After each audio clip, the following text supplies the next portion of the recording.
Hello, everyone. Welcome to the World Productivity Day. Today is the 20th of June, and finally the day is here. We are so excited to have everyone coming from every part of the world.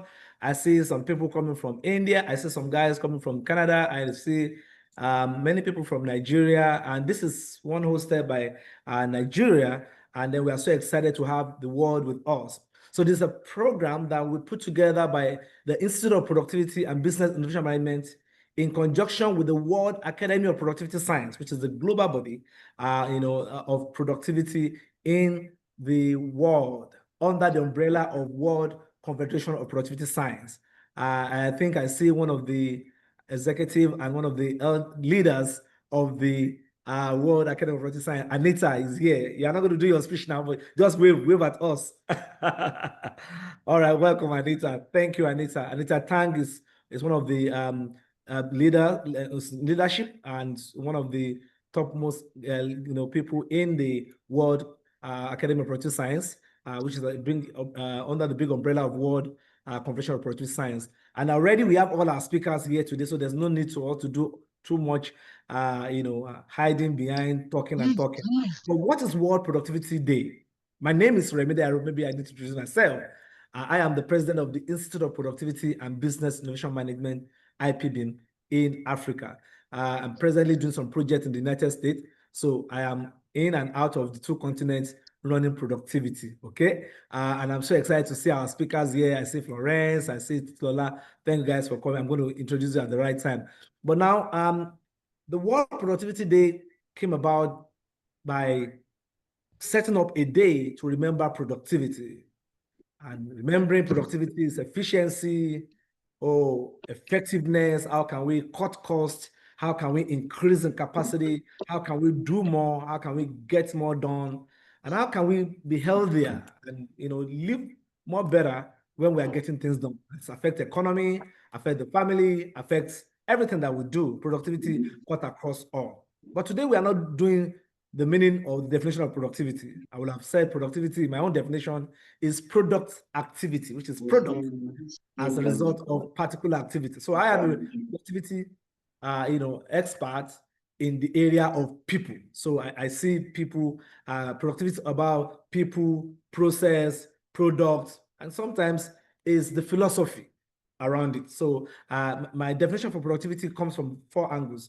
It can be from people, it can be from process, it can be from product, it can be from the philosophy. And these four dimensions are the ways I have, it's in my book called Organizational Productivity, understanding the four dimensions to organizational productivity. And I'm not going deeper into that today. We are looking at a very interesting topic. AI. It's no more in news that everybody's talking about AI. You open your laptop, you open your phone, you are on your apps, and almost all the apps on our phone, they are giving you a signal that AI is here. One day I was opening my, recently I opened my Word document. It's showing me, do you want to write with AI? I was trying to type my email is asking, do you want to reply with AI? That means everybody is positioning for this AI. So productivity, it's one of the objectives of AI. It helps you to get more results, get more things done. But the question is, how do you as a person in this generation or in the forthcoming generation that will be, how do you survive? How do you live your life, productively in the era of AI? That is a big question. It's a big deal. So today I have participants. It's not going to be a speech. It's a roundtable discussion. And if I have more time, we open for people who are also, who are here as guests to also join us in discussion. But of course, we have a timeline. So now we're going to just do. Olivia, do you want to just do a bit profiling so that I'll not be the one to read their profile again? So let's start straight. And then I want to start with a guy. Yeah, not because of anything. I want our lady to give us the flavor in the middle, right? So let's start with a guy, and then we have a flavor. Then I also now wrap it up, and then we make it open for others to join. So Olivia, can you just open for us and just do a 1 minute introduction? I know Titilola Bello has you can Google him, you can check it on LinkedIn, you can check his profile. He has a very heavy profile. And if you start to read his profile, I'm sure 1 hour we are still doing something. But at least let somebody mention or say something about Titilola Bello. So, and I'll be off a bit for us to have that profile. So, Olivia, let's have your voice on who Titilola Bello is. Thank you.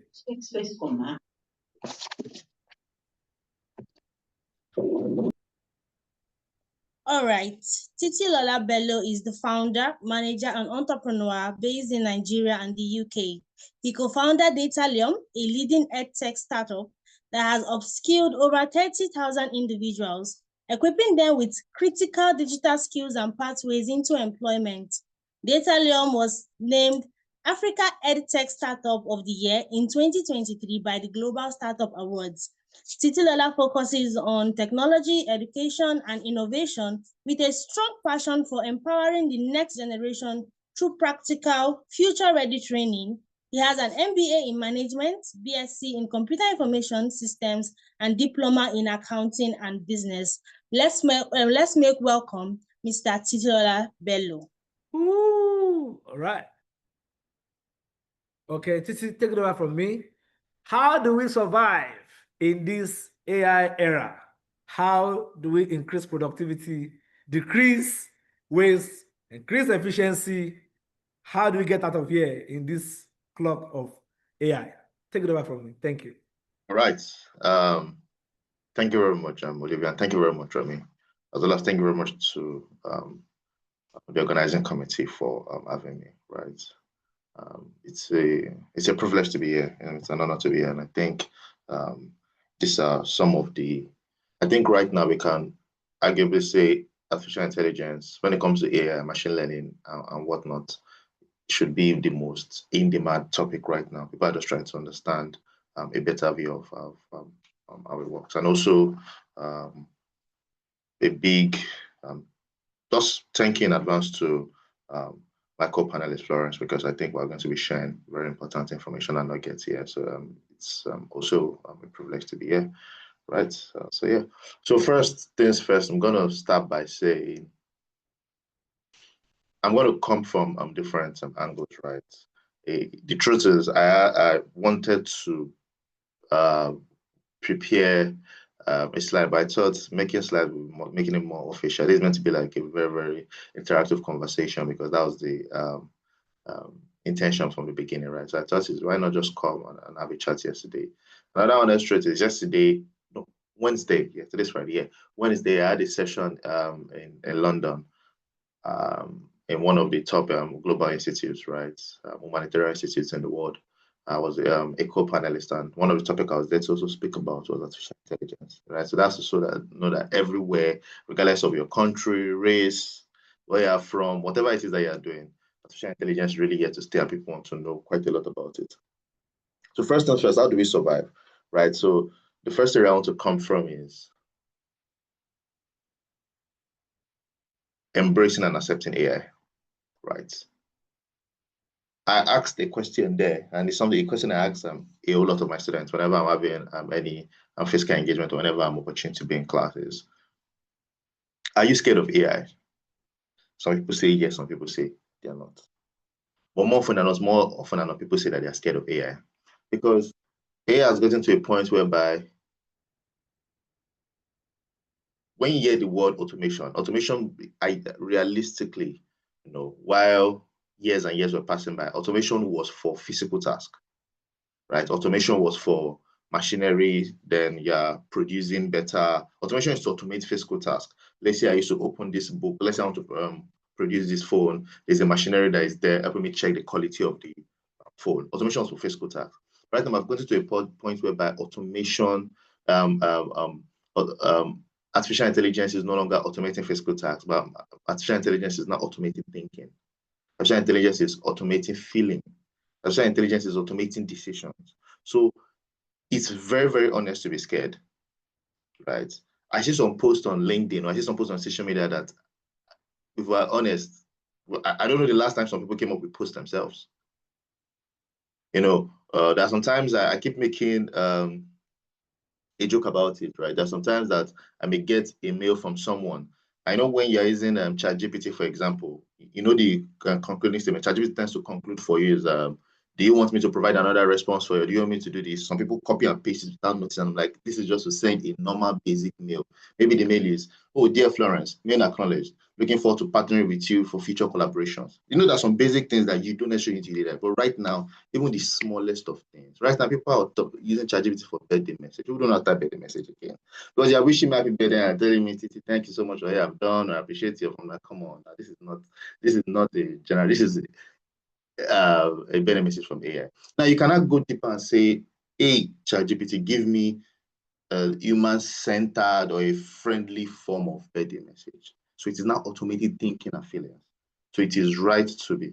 Some people are scared. I just saw a comment, curious. Now that's also very much good. I have to be curious, right?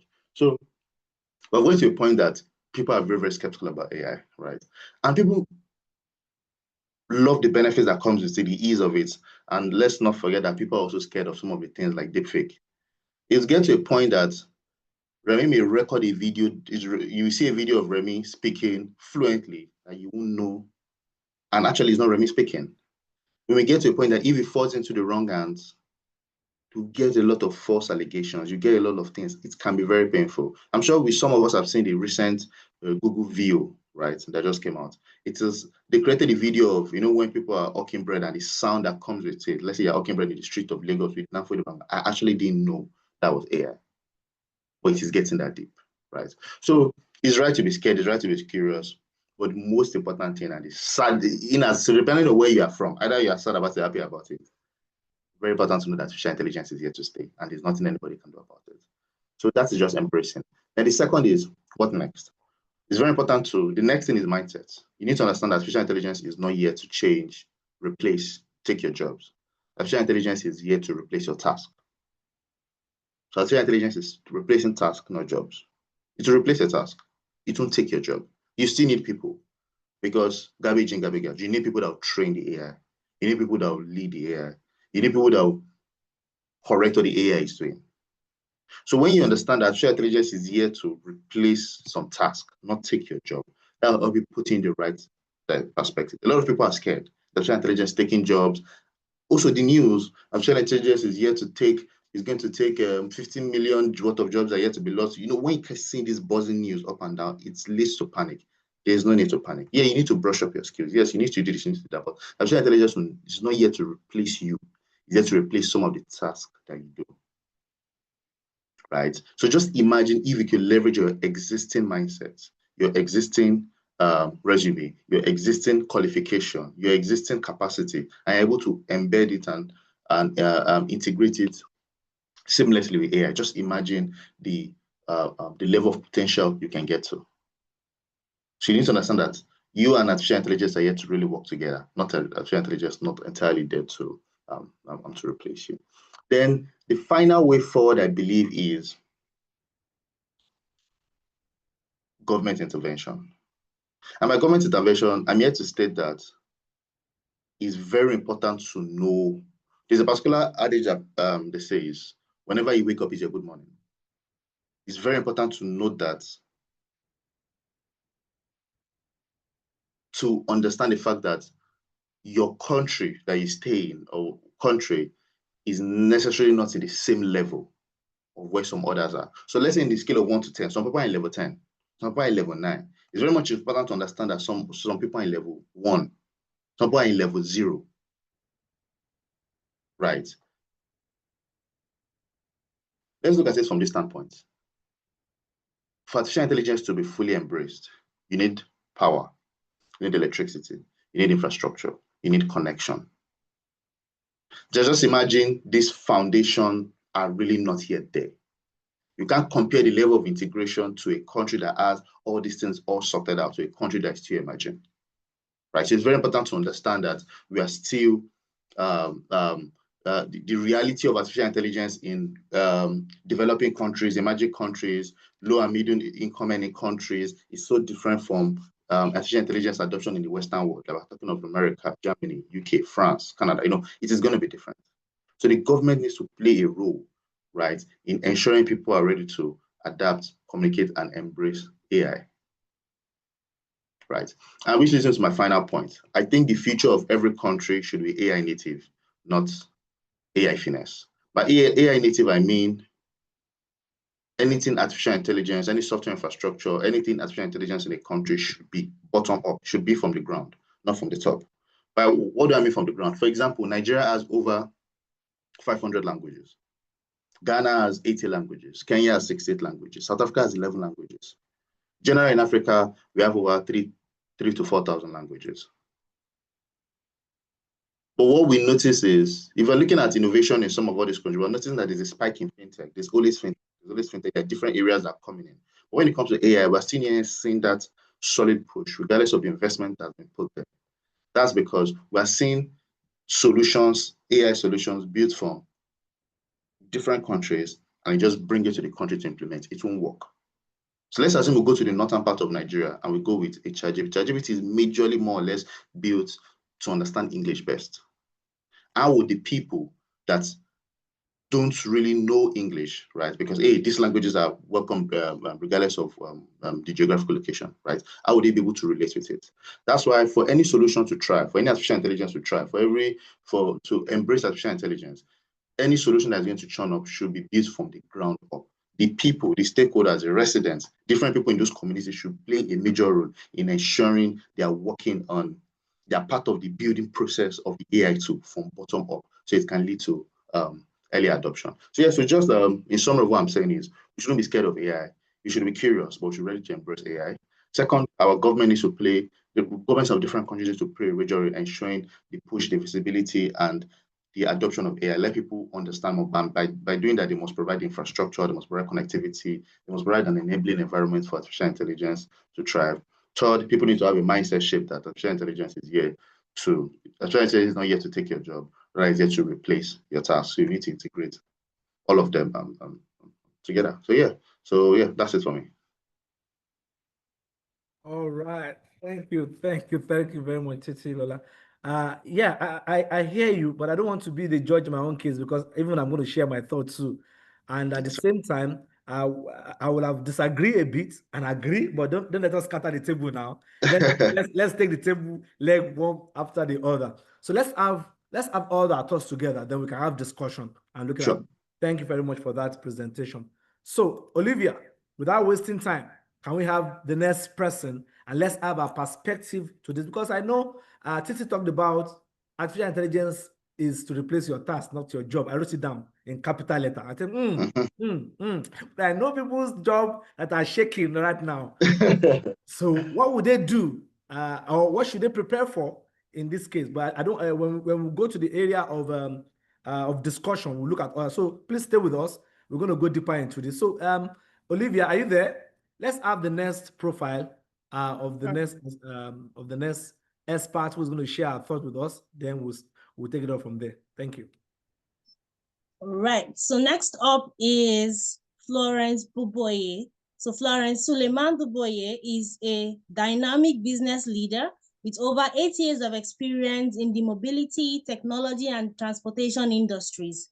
As the Vice President of Business Development and People at TRIPS, she plays a vital role in driving strategic growth, forging key partnerships, and expanding the company's footprint across Africa and beyond. Her expertise spans vehicle rentals, ride-sharing, car hailing, and corporate travel solutions, with a strong focus on leveraging technology to enhance mobility and accessibility. At TRIPS, Florence has been instrumental in developing innovative mobility solutions, streamlining operational efficiency, and positioning the company as a leader in Africa's evolving transportation sector. Before joining TRIPS, Florence was the co-founder and CEO of Easy Ride, a subscription-based mobility platform designed to provide safe, convenient, and cost-efficient transportation for businesses and individuals. Her leadership at Easy Ride not only helped redefine urban commuting, but also showcased her ability to build and scale tech-driven businesses and solve real-world challenges. Beyond her professional achievements, Florence is deeply passionate about technology, entrepreneurship, and the future of mobility in emerging markets. She is an advocate for women in tech leadership, frequently speaking on panels and at industry events about technology accessibility, digital transformation, and business growth in Africa. With her strategic mind, deep industry knowledge, and commitment to innovation, Florence continues to shape the future of transportation, ensuring that mobility solutions remain efficient, sustainable, and accessible for business and individuals alike. Ladies and gentlemen, let us welcome Ma'am Florence.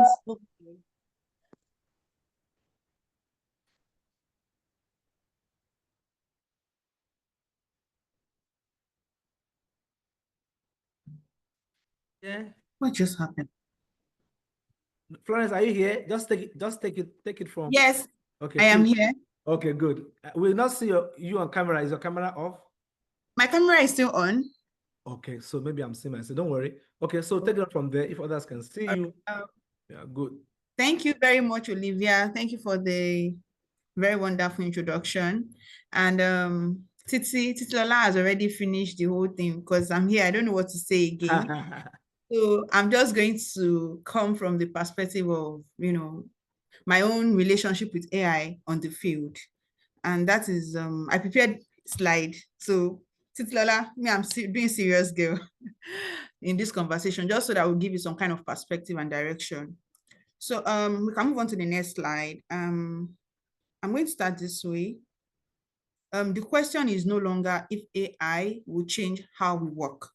It is how ready we are to evolve with it.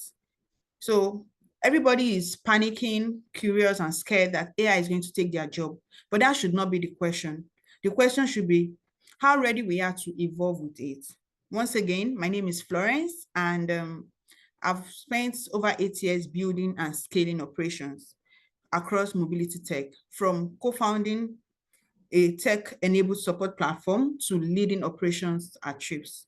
So every day I ask, how can we work smarter? Because that is, the way I ask my team every day. How can we work smarter and not harder? And more importantly, how can we empower our teams and the organizations that we serve to thrive, not just to survive in this particular AI world that we have right now? So I broke it down to trying to understand the landscape. Like I said, I'm coming from a direction of the field, looking at this from the field. What is descriptive innovation? We have data and we have storytelling.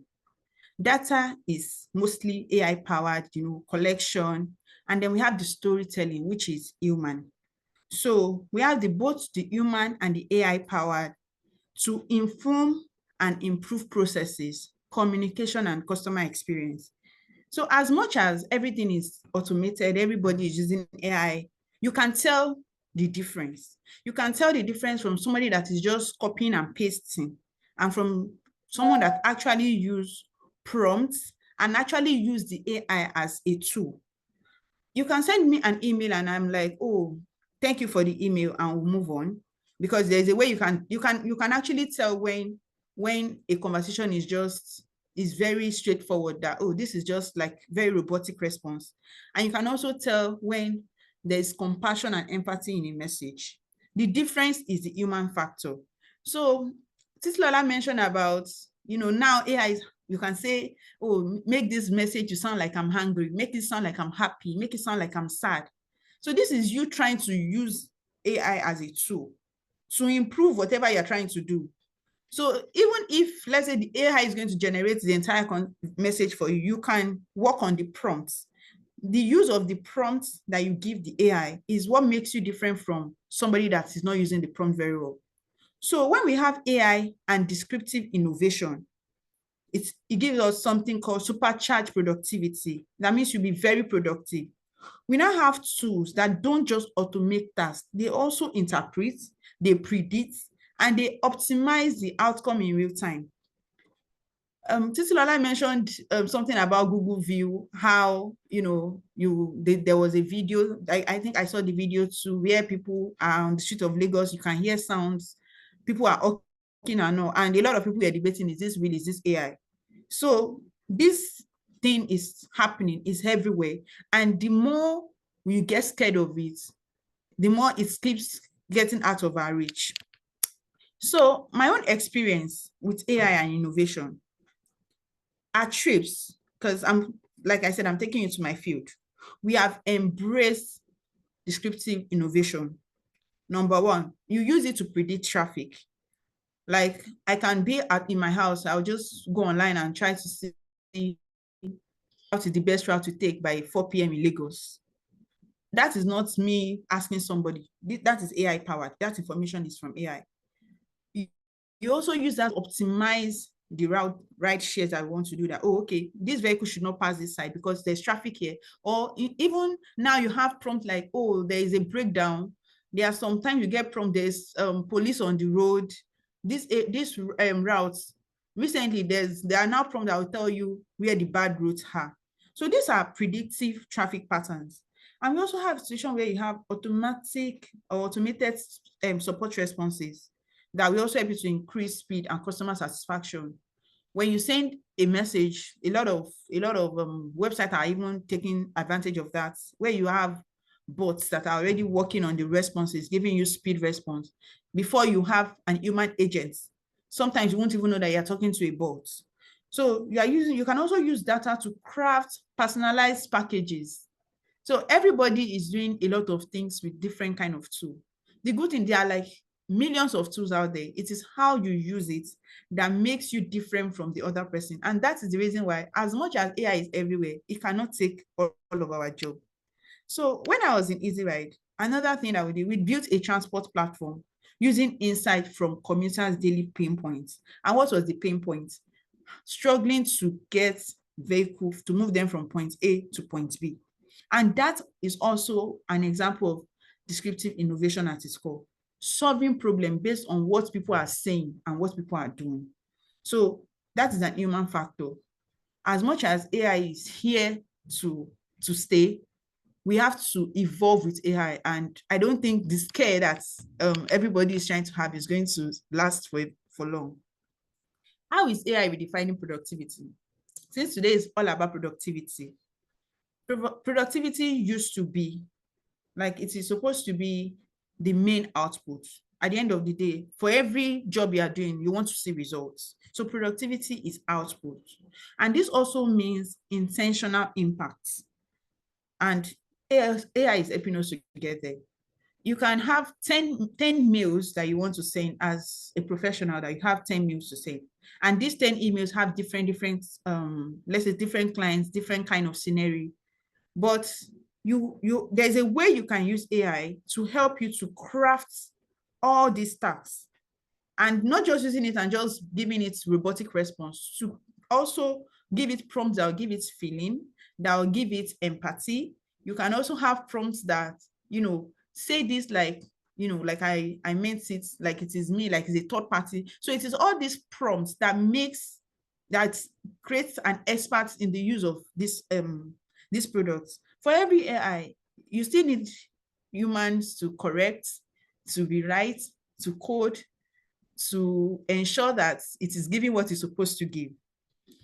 When you have repetitive tasks, when you have tasks that, okay, like every Monday morning, you are supposed to send an email to a particular group of people, like same, whether it's like, oh, I'm sending you shift for the day, for example, or every week. Without wasting time, you can already just put it and have to automate that process, that automatically by 10 a.m. every morning, this email should be sent out. That is you using AI to save time. That is for strategy. When you also want to have, it's also help you to have enhanced decision making with, when you have data, giving you more insights. I can go to ChatGPT and say, how many cars on an average ply Lagos routes? It's going to give me some kind of figure that might not necessarily might not be accurate, but it should give me some kind of perspective or an insight into data I'm looking for. And it also improved team collaboration when you have a lot of smart tools that this tool that we are using right now is a smart tool. I see that, you have the tool that is helping us to take notes. You have the tools that is helping us to, do video. There's Notion AI, Trello, there are quite a number of them. So looking at lessons from the field. So these are some things that I have learned leading people and operations through this type of transition. Tools are only as powerful as the mindset behind them. The person using the tool is the only person that can make that tool powerful. For all the things that ChatGPT is doing, it is you that have to give it data. It's not just making, it's not just doing, oh, it's not just making anything out of, oh, I'm just going to just be writing. It has to actually give you data. Then look at train. It also train for productivity. You encourage curiosity and constant learning across your team because, because you encourage productivity. Then lastly, you use the descriptive innovation to stay human-centered. Numbers tell stories, you listen to them, but you also listen to your people. So I'm rounding up in a bit. On my final thoughts. So AI and innovation aren't here to overwhelm us. They are here to help us focus on what matters and what moves the needle and on what only humans can do. It leads with empathy, soft creativity, and also to inspire. So I think that is it for me for now. I hope if you have any questions, I am up for it. Thank you very much. Florence, thank you.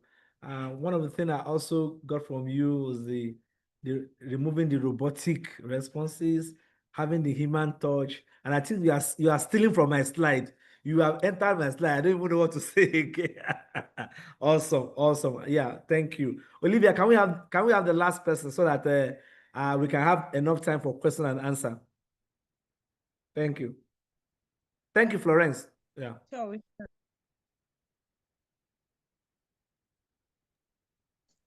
Olivia, are you there? So I am here, yes, sir.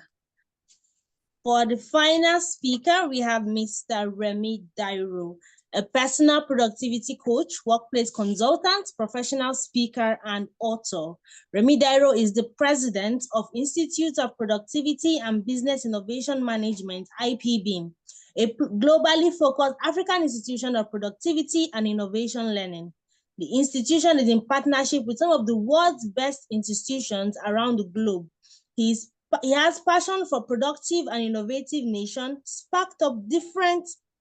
Remy's passion for a productive and innovative nation sparked up different brainstorming and strategy sessions with his team.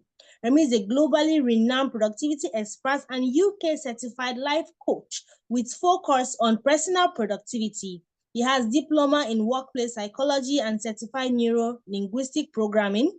He is also the principal consult of Solve World Consult, which is in the space of 15 years. He has completed up to 700 unique projects on coaching and workplace productivity strategies for a number of the world-class organizations such as Federal Government of Nigeria Amnesty Program, Chevron, Total, WAPCO Lafarge, LM Ericsson, Covenant University, Guarantee Trust Bank, Access Bank, First Bank of Nigeria, Etisalat, University of Ghana, Microsoft, Nairobi, Kenya, among others.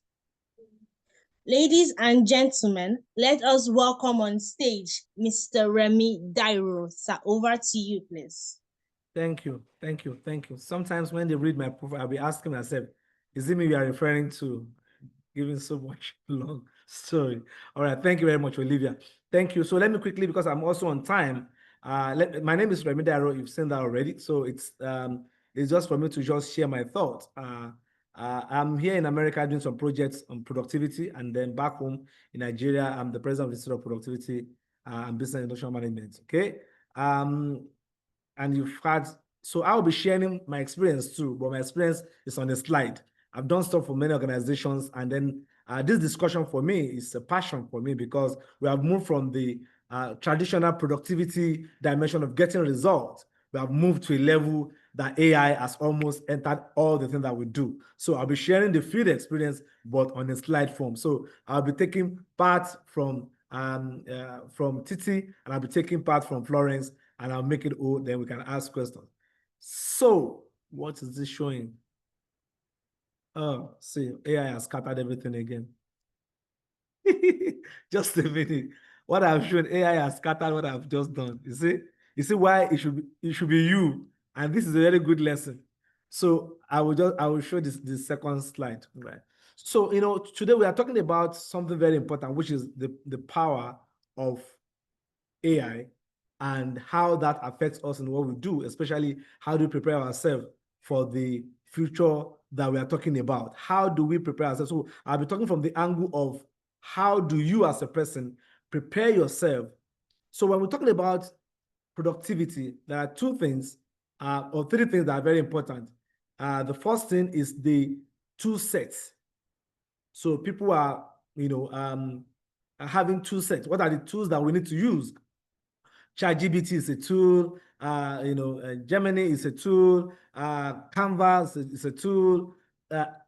Almost all apps today, they are tools, and we know about the tools. But the question is, do we have the other two things I want to talk about? Then it's called the skill set, and I think Florence have talked about skill sets, and then Titi has also talked about you having skill. That AI has not come to take your job. It has just come to take the task. That means you need to upgrade your skill, in a different dimension. All right. So skill set is important. Then the last one is called the mindset. So you can have the apps, you can have the skills, and you have a wrong mindset. Having the tool set does not guarantee your success, productivity. Having the skill set, you have how to use prompt, you have the capacity to know how to set prompt that will bring out fantastic, that will generate answer, generates AI, automation. You have all those skills, but the question is, do you have the mindset? So I'm going to quickly take you on the 8 mindsets that will change the way you will see AI, especially in this age of ours. So talking about AI, we must first do one thing, which is very important. You must have a growth mindset, not fear. And I think we mentioned it. Don't be afraid. Embrace AI. Not being fearful about it, but you must have a growth mindset. How can we take this to the next? How can this increase our productivity? How can it increase what I do? How can it increase what I write? How can it increase the way I think or I program? How can it take my ideation to the next level? Growth mindset. Number 2, because of my time, I don't want to waste time on each of them. Number 2 is you must bring your human creativity as a superpower. The machine is good, the skill is good, but the idea must come from you as human being. AI cannot change nothing except human being put in brain. Sometimes I do the same thing, I get a result, and somebody else who is smarter than me have a smarter prompt and got a different result. So wow. And my mother, who knows how to use laptop, might not know the prompt that I know. That means to a level of her creativity, that's how far she can use AI. But the level of my own creativity and my knowledge of prompting or automation or whatever I can do with my creativity will determine how far I can go. Therefore, don't throw away your human creativity. Don't throw away your thinking, because that's what powers the AI tool. Number 3, focus attention. Protect attention from digital noise. There's so much noise around. This app is doing. If you go on TikTok, you'll be tired of AI. If you go on Instagram, don't even go on Facebook. Go on LinkedIn. Everybody, these are the tools of productivity. This one will help you automation. This one will help this, help in writing, help in grammar, help changing this. You can get stopped. You can get missed out in the midst of all this. Why? Because the noise is so much. You know what? Pick the ones you want to use. Study them. Grab them, know them well, and use, and close your eyes or ears to other distraction as you are getting results. Then as you go on, learn from others, learn little from others, learn from what others are doing, but don't be distracted. Distraction can be a dangerous thing in this age if you don't know how to focus your attention.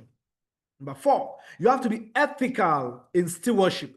Use AI responsibly. I think Titi has talked about it. You have to prioritize fairness. Privacy is key.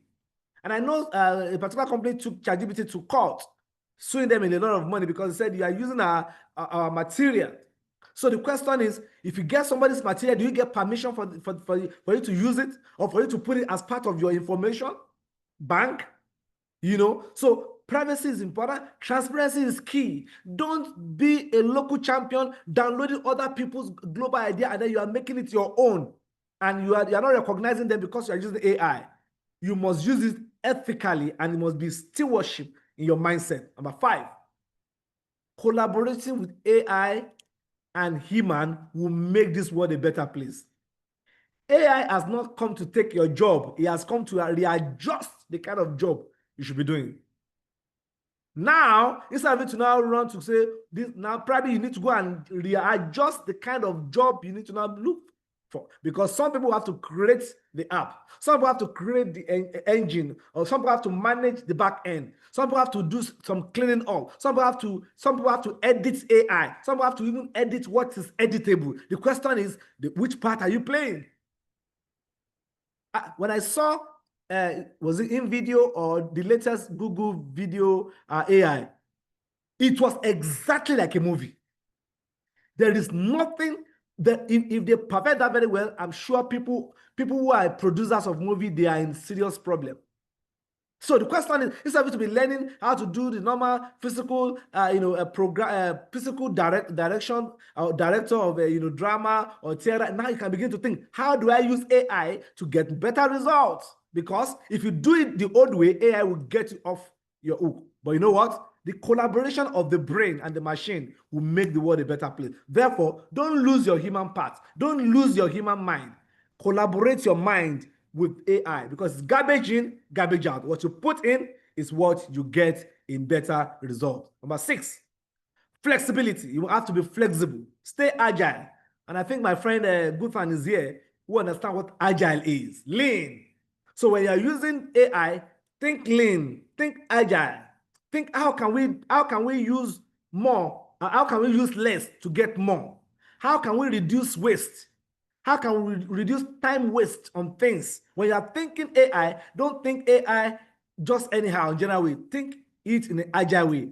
Agile thing with AI reduce time to market up to 40%. So I use AI to reduce time spent. And someone was saying, what will AI do for? AI will make you to spend time on things that matters to you. So if I spend 4 hours before and I use AI to spend 2 hours, I can use the 2 hours to spend time with my wife and children. I can stay with my family. Why? Because AI has compressed time for me. Therefore, you must have a flexibility mindset in your adaptation. Number 7, and I'm going to 8. Number 7, it must be purpose-driven productivity in your mind, in your thinking. Use AI to do what truly matters. Align the values and meaningful things to your goal, to meaningful goals, things that really matter. Don't just, some people, they have credits, they have points to use in video or to use on all those video apps. They do all sort of, I don't want to call them useless things. They do things that are not valuable. They use their credits anyhow. They waste it. Instead of them to create something that could make people to say, wow, this was created by a human being. So when you are creating, make sure it is producing. Make sure it is solving a problem. Make sure it is something that it is adding value. Finally, long life learning. If you are in the age of AI, you must have this mindset of continuous learning, upskilling, upscaling, upgrading, up yourself in whatever thing that you do. Why? Because AI is already there waiting for you. All you need to do is to keep learning and upgrade. All you need to do is to keep learning and upskill. All you need to do is to keep learning and up in your connection to where you are taking your work to. I tell you, collaboration is the new productivity. Sharing is the new productivity. When you see somebody somewhere, learn. Be humble enough to learn. Be humble enough to ask questions. And if you do that, I tell you, you will not just see AI as a tool. You will see AI as you not just see AI just as a machine. You see AI as a tool, but your mindset is a driver of the AI tool, because it will take you to wherever you want it to take you to. Ladies and gentlemen, I hope I'm able to convince you and not to confuse you that AI is just a thing. You, as a human being, you are the person that will make AI to get better results, to make the world a better place, to make work easier and a better thing to do, much more than AI. So our attention must be on us, on our mindset, on the tool sets and the skill sets.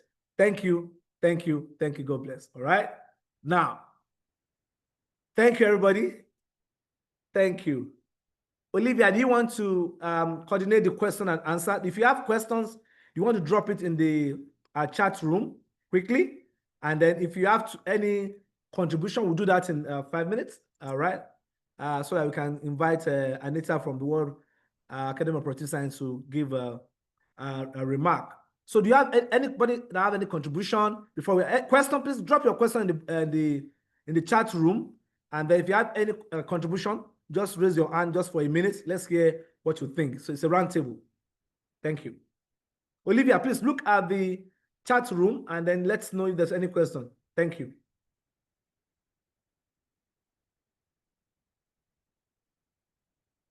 Okay, no questions? All right, I'm in the chat room right now. Okay, Darren says she has a question. Please type it out. You can ask. Okay. And if you can open if you can just open the camera quickly or just voice it out. If you type it will take time. We don't have all the time. Yes, hi. Typing might take time. That's what I was going to ask. Thank you also very much. And thank you, Remy, for that. I like what you said about AI being the tool and the mindset being the driver. But I just wanted to elaborate a little bit on collaboration and when to rely on AI. Because, like, for example, I tend to see myself relying on AI so much where it almost looks like I'm secluding myself and I'm not as collaborative as before, because I feel like AI is being a little more knowledgeable or competent than even the team I work with. Thank you. Thank you. All right. Is that a question or a contribution? It's a contribution and a question. It's just, I guess. Thank you. When do you draw the line? Okay, Titi, can you speak to that? Let's have your mind on it. Titi Lola? Yep. All right. So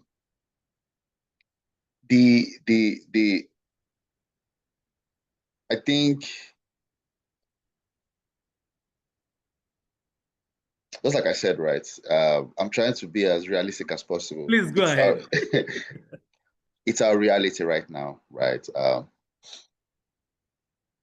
There were some studies that I wish I could share it here because I have it on my phone, right? So there were some studies that now this is not to make everybody feel bad, right? But there were some studies that was carried out by MIT, right? So they did more of like a brain analysis, cognitive analysis of people that have been overly dependent on AI. And some of the things I can just find out because I have it on my phone here was they said the brain scan reveal that the neural connections, right, of the brain collapsed from 79 to 42. That means there was a reduction in brain connectivity because of they tested the brain capacity of people that have been using AI. They did like a simulation and people that have not been using AI, right? Teachers that used to grade AI, that used to grade essays, figured out that people that used AI, they could feel that something was wrong. They could not ascertain it, but they could feel that something was wrong. Some felt that it was soulless, some felt that it was empty. Some just think that there was a connection that was lost in between, right? They said researchers that used ChatGPT performed worse than people who never used AI at all. So what they did was they took researchers, right? They put them in a simulation whereby they used ChatGPT for a long time, right? So they were dependent on it. Then they now brought up a new research. So they now told them to, those that were using AI before, they stopped them from using AI, and they brought people that never used AI before. And they realized that those that were overly dependent on AI, when they removed AI from them, when there was that like withdrawal symptom from them, they realized that they had more brain freeze and performed worse than people that had not used AI before. Right. So yeah, those are the truths that we know. It gets so, like I said, some people even use AI to draft and embed messages, right? So we understand that we're getting to a stage whereby it's getting scary, right? Because we feel that even LinkedIn captions, like bedding WhatsApp messages, email responses, you know, it's getting there, right? But I think the first step is towards us knowing is that we need to be intentional about saying that regardless of what AI is yet to do, I don't want to lose the baseline of my core functionality. I try my best possible. I don't respond to my mails using AI. Not because of AI cannot get it done for me. Not because of AI is not yet to stay, AI is yet to stay. Even the person sending the mail to me may or may not use AI. But there's some mails you be like, nah, this mail is AI, come on, right? But I try my best to ensure I do some basic things myself without AI, just to ensure that I can still put myself out there. And it's getting to a lot of self-doubt. Sometimes we do something without AI that we realize that, let me just use AI to polish it for me. AI, can you please enhance this for me, right? So yeah, we're getting to that level, right? But I feel that what we can do is to be intentional about the fact that we still want to ensure that our cognitive capacity is still very much up there. And what it does is that in as much as AI is here to stay, let's use AI as much as possible. Just like Remy, you have mentioned, we need to see AI as a tool that's going to take us from where we are to where we want to be. AI is just something, a solution that is going to get us there, right? Everything still lies on us to ensure that we get there. If you don't use it well, you won't get there. Yeah. Right, so we shouldn't feel bad in any way, shape, or form if AI is, doing a lot of things for us. That's why it's dated too. It's just like Microsoft Word. Let's take AI as Microsoft. Let's take AI as Zoom. If not, all of us could have converged in US where Remy is or in Lagos where Remy is to have this meeting. But it's Zoom. We have no choice but to. So it's a platform. Let's use AI as a platform, right? But at the same time, just to protect ourselves and to ensure we still have that sense of feeling good, let's ensure that we do a lot of basic things ourselves and not be overly dependent on AI for everything. So yeah, so again, it's here to stay, but let's just try and limit what we can use AI for and not what we shouldn't use AI for. Yeah, I hope that answered the question part of thank you, Titilola. Okay, Florence. Yes, indeed. Thank you so much. I like what you said about letting not cause self-doubt, because that happens sometimes. Thank you. All right. Florence, any thoughts in that line, or we'll take another question? No, I think Titilola has actually said pretty most of it, because at the end of the day, you are still in control. It's a mindset thing. Yeah. So you just have to know when, like when you're giving your prompts, it is an instruction. And just like you're using this tool, you let it do what you want it to do. The moment it starts telling you what to do, then we should be worried. So okay, thank you. Thank you very much. Yeah. Olivia, any question in the chat room? Yes, we still have one more question from Anita Tang. She says, I use ChatGPT so often in my research that I'm sometimes concerned that I am losing my analytical skills. Is there something and somewhere I can learn more on how to do it right and responsibly? Okay, for those who are on the field, share. Okay, so I kind of have some kind of insight on this. So just like the way we have a lot of things that can be very addictive. Same thing with this ChatGPT. A lot of people have discovered, especially in recent time, that they can't function without it. Like some people, I have had someone tell me, I don't even know how to send email again. It's not because, like when you were hired on the job, you were typing it yourself. You went through the process of drafting email, use your hand to write and all. Just like before the era of typing came, we used to use our hand to write. Some people will tell you they cannot pick up a pen to write an essay. I would rather use a laptop. So it just is evolution. And it's a matter of how you allow this change to change you. So when you are looking at, you have been using this tool, it has been very helpful, it has been functional. I'm still going to stress on the fact that it is your mindset and what you give it. It is what you give it that is going to give you back. The moment you start realizing that you cannot function without it, it's time to take a step back and try to go back to originality. So if you write an essay as a student and you submit it to be graded, and the teacher tells you that you are getting F because you use ChatGPT. Now there are so many things that you can use to proofread it.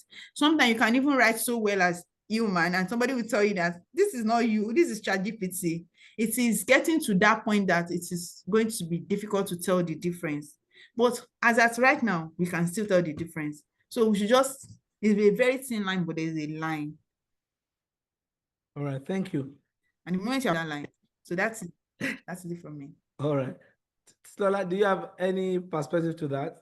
Okay, yeah. So I'm going to go in line with what Florence has mentioned. We must still ensure that we are in control, right? So what I just recommend people to do in this situation, because the one I also do myself, is to be intentional about the learning process. So you may not be in control of the final result, but you can be in control of the thinking. So whenever you have an essay or you want to do something, if you cut it off, there's always going to be withdrawal, what's it called, syndrome. If you cut it off, I'm not using ChatGPT again. By the time you type something, you're like, there's no way you open it and just say, just do something, just come up with it for me, right? So you have to do it in phases. So the first phase I feel is to go what Florence said, be in control of your thinking, right? Let's say you have an essay, type everything out yourself, pull out the ideas, do whatever it has to do. Let's ensure that the originality still sits with you. You are in control. Then you can now leverage AI to finesse it and enhance it for you. Any which way, the words and the outcomes are different, but the originality and thinking is still you. Then over time, you see how ChatGPT is giving you these responses that you begin and gradually to reduce your dependency on it. Where it becomes a problem is when ChatGPT is responsible for your thinking. Then that is the problem. But if you are still in control of your thinking, your control of your ideas, your control of how you want it to be, chapter 1 should be this, chapter 2 should be this, but you're not letting ChatGPT put pieces and bits of the words together, then I think that's very much. And writing on floor said that some people, a lot of AI tools right now, there's people use AI to write, and even there are not AI tools that help to check for plagiarism. So you use AI tool to write, you use AI tool to check. AI is not the maker checker, which should not be the case. Which should not be the case. So there's a way people say it. We are in for a long ride, like, and that ride, I just can't. I'm waiting to say it's going to be. Like, we are in for a long ride, you know. Like, when you say you are in the trenches, of AI, right? So AI is not the maker checker. So the advice I have for Anita is try and be in control of the originality, right? That means originality, you control of your ideas, your thought process, the way you want it to be, how you want it to end. Then AI can finesse it for you. Then gradually, you start relieving yourself. But at the same time, AI is more like a perfect thing that has unlimited knowledge. Try and make use of it. Don't entirely throw it away, but be in control of the thought process and the knowledge. You always have it. You definitely always have it, and you'll never lose it. So for those that have jobs, for example, sorry, I know I'm going against them, but their interview questions to get the job. That's why I believe interview is here to stay. Interview is here to stay. They must never eliminate interview. Yes, you can use AI to craft the perfect CV for you. Yes, you can use AI to answer tell me about yourself. Why do you want this job? Fine. But when you get to the interview itself, those who know it, those who are original, those who have the ideas, those who understand, those who have the capacity, they won't give you a laptop during an interview. Now talk. Or the AI that has done it for you. My name is this, I've done it, I've packaged it for you. Come and prove yourself, right? So as long as you have the originality and the initial personality, capacity and quality, you will always definitely stand out. Yeah, for sure. Thank you. So Lola, I would just want to joke about it a bit. So a lady in the US got a job offer. Okay, saw an advert on LinkedIn. He used the advert to generate a CV, perfect CV. AI generated the CV. They invited her for interview based on the CV, right? So there's a particular AI again you will install on your laptop for interview. So you are on camera. So the AI will be asking you questions. The AI will be giving you answer. You'll be reading the answer from your laptop to the camera. So eventually, she got the job. She got to the office. And then now, they gave her the office, so big office. The office comes with a car, with a special apartment and all that, and all that, and all that. She ran, when she saw the work, she ran away. She ran away. She ran away. Yeah. She ran away. Why? Because AI can get everything, but AI cannot change you. You can't change, yeah. So what we need to do is to be more, to be better. Okay, look at what happened now. I use Gamma AI to generate my slide, to use for my slide. When I use Gamma, the thing disappeared. You see what happened? I have to use my original Microsoft PowerPoint that was not fanciful that I used for presentation. Because I know the content. I would have been off the hook if That happened. Gamma just disappeared. Gamma, the thing happened. Gamma AI helped to prevent everything and it was so looking lovely. But on the other hand, I knew what I wanted to say. I prepared my hard copy PowerPoint, Microsoft PowerPoint presentation one side, and then Gamma disappointed me. See, so you have opportunity through AI, you have the experience through AI, but when the push comes to the shore, what would they say it? The question is, what do you carry? What do you have inside of you? All right. Thank you very much, guys. You've done very fantastically well. Olivia, any comments? I think we're wrapping. Any comment? Any question from the audience? I can't see. You can wrap up. You can wrap up. The comments are exhausted. I'm not even wrapping. So here we have one of the leaders of the World Academy of Productivity Science. Is she doesn't want me to say that she's my senior in the productivity industry, but we are all colleagues. We are all colleagues, huh? But she's the one. Well, we're all together doing a lot of stuff together in the global platform. So I want to welcome Anita Fang to share our thoughts a bit and then to wrap. And if there's another thing, then you give us the goodbye angle from our side. Anita, over to you. Thank you, Remy. Remember what I said. Don't even brag. No senior. Senior in age, I admit, but I don't want to admit. So forget about the senior word. So good day, everyone. Thanks for attending today's roundtable as part of our World Productivity Day celebrations. Well, first, a big thank you to our esteemed speakers, Florence, TT, Remy, for sharing your insights. And of course, we need to thank our partner institution, IPBIM,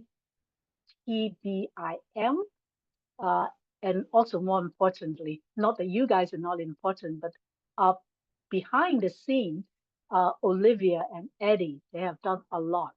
Their diligent efforts, which contributed to the seamless execution of the event, definitely demand a big applause. And I definitely have picked up new ideas about AI today and how to deal with it responsibly. So today's roundtable is extremely important to me. Coming back to our region today, Africa. Africa is projected to be a key global growth engine by mid-century and is driven by its demographics, urbanization, digital transformation, and green economy. Nigeria, often referred to as the giant of Africa, is expected to lead or significantly influence many of the continent's key developments. I'm convinced that a robust Africa can significantly enhance the world economy and also promote global stability. Very important today. And enhancing productivity is essential for fostering economic and social development, and its advancement can definitely greatly contribute to the progress of Africa. The World Productivity Day today, every year, same day, was actually established in 1992 by the International Labour Organization. It serves as a reminder that productivity is not just being busy or just but more importantly is about making informed choices and balancing professional and personal goals. It has encouraged individuals and organizations to reflect on their efficiency, set new goals, and adopt strategies to enhance their productivity. On this end, fellows of WAPS, I'm one of them, Remy is another of them, and a bunch of us actually, our fellows are outstanding productivity professionals. They consist of very hardworking people, and our collaborative sharing are the driving force that help the Academy continue to contribute to development of productivity science. So as a fellow of WAPS, one of my goals or new goals for this World Productivity Day is to get to know Africa better and to make a meaningful contribution to the continent's development. Well, thank you again for joining today's roundtable. Back to you, Remy. Thank you. All right, so let's have a picture. Let everybody on your camera, if you are not in a very, if you are not in a place that is a compromising state, on your camera, let us smile to the camera and take pictures. All right. I still want to see many people on the camera. Okay. All right. If you are not on your camera, I can understand. Maybe you know, you are somewhere, but I will still have it on record.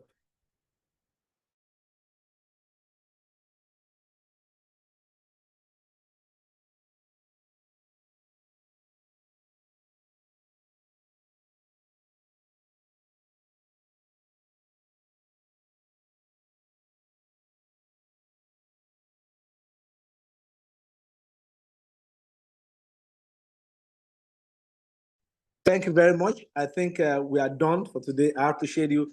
God bless. Thank you. Thank you, Florence. Thank you, Titi. Thank you, Anita. Thank you. Thank you. Thank you. Thank you, everybody. All right, see you another time. Thank you. Thank you, Bye everyone. bye. All right, Bye. bye. Bye. Bye.